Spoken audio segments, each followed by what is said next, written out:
Hey guys, how's it going? So I want to talk about this monitor that Asus sent out to review. It's not sponsored or anything. They're just loaning me a review copy so I can do this review, and I'm really grateful for that. This is the VG27AQM5A, but probably easier just to call it the TUF Gaming Series 5. A lot of advertised features in this monitor, and all of this coming in at only $299. So let's just get right into it. So first I want to talk about the build and the design. In terms of the build materials, you can't really expect too much. It's pretty much an all plastic design, but the way the plastic is molded at the back looks really cool. Even on their more entry-level products, Asus is still very much a design-forward company, and it does show through here. I like the way the molding is done. There was some design thought that went into this monitor, and it really shows.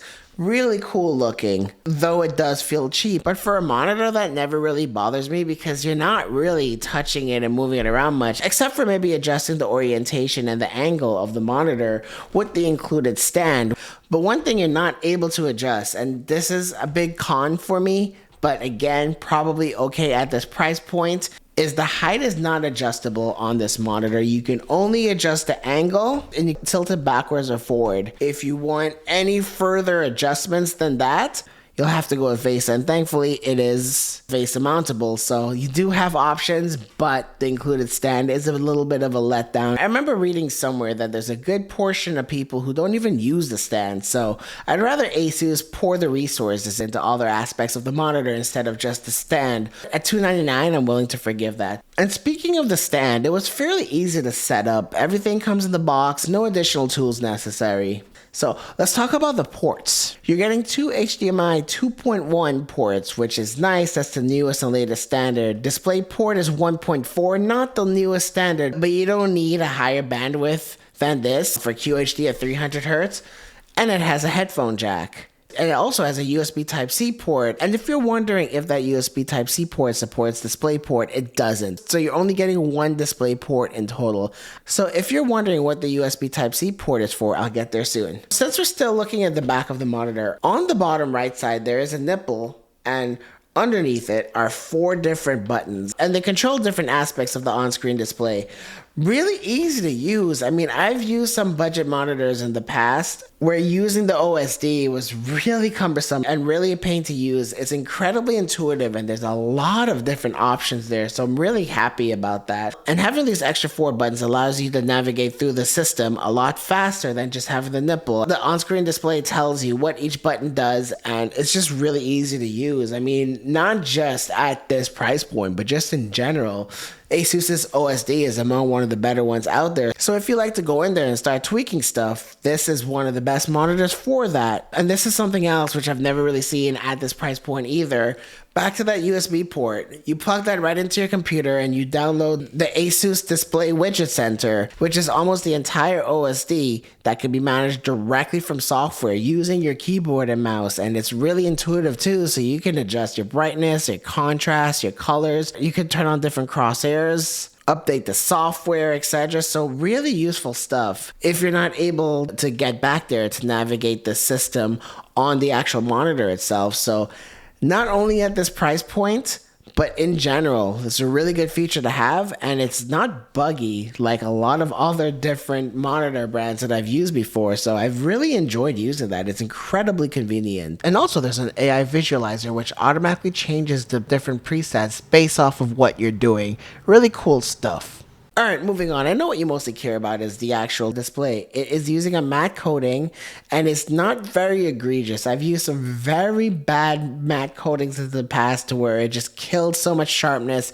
Text looked bad. I'm not really seeing that with this here. It looks great. It does a good job wicking away bright lights and reflections. And when you do see reflections, there's no weird purplish color to it like what you see on QD OLEDs. So just very nicely done. This supports both FreeSync and G-Sync, which is typically not what you'll see from a monitor costing $299, and in my testing it works just as well as any other monitor. And second of all, if you're an Uber competitor, this supports ELMB, which is a little bit different from black frame insertion. And if you don't know what either of these two things are, because this is an IPS panel, it is more susceptible to ghosting than something like OLED screens are. So one way they're able to get around that is by using black frame insertion, or in this case, ELMB, where instead of inserting a black frame to help cover up the ghosting, it does strobing on the screen. So as you can see here on my camera, I just bumped up the shutter speed and you can see it strobing in a dark red. And I'm usually very sensitive to any type of flicker, PWM flicker, but I played Overwatch for like over 2 hours, being able to max out the full 300 hertz, and I didn't really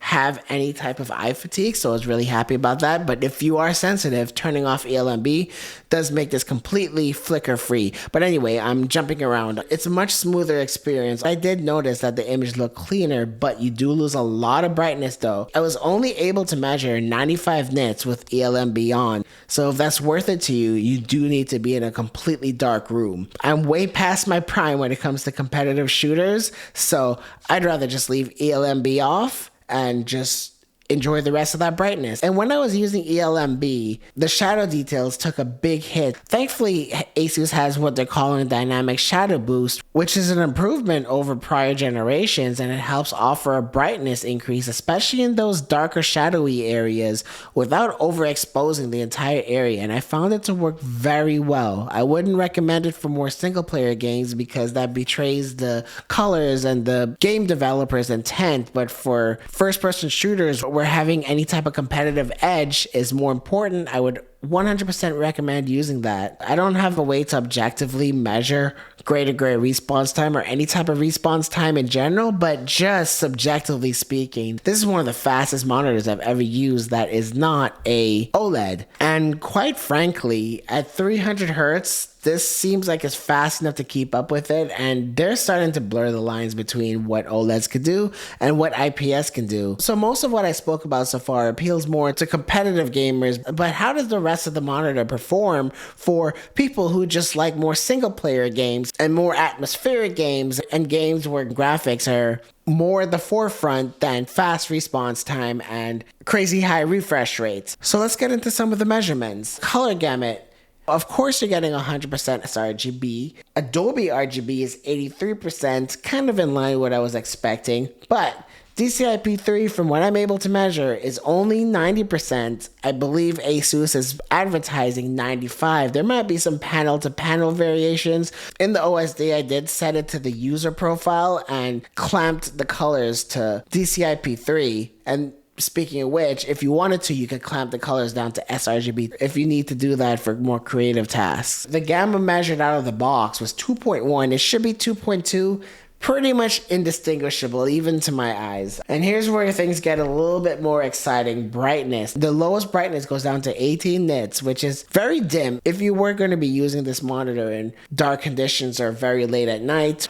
The highest brightness is 400 nits, which is actually really good. And because the contrast ratio is over 1100 to 1, it does appear to be brighter than it actually is. And check this out, the black point is 0.35, which is really good. Ideally, I like to be around 0.28. And if you were to go down to 75% brightness, you get 311 nits of brightness, and you get an overall better perceived contrast ratio. So just something to keep in mind. And I know, yeah, like if you're used to OLEDs, you're not getting those infinite contrast ratios, those pure blacks, etc. The blacks are not going to be able to get down to the level of OLEDs. But still though, in terms of what IPS displays is able to offer, this is among the best. Anything better might just be marginal, and a lot of people won't even notice it anymore. So really happy with this panel so far. And just a quick reminder, if you were to use ELMB, you'll be maxed out at 95 nits. And since this is an IPS panel, I had to test it out for backlight bleed and IPS glow. And IPS glow is just naturally a part of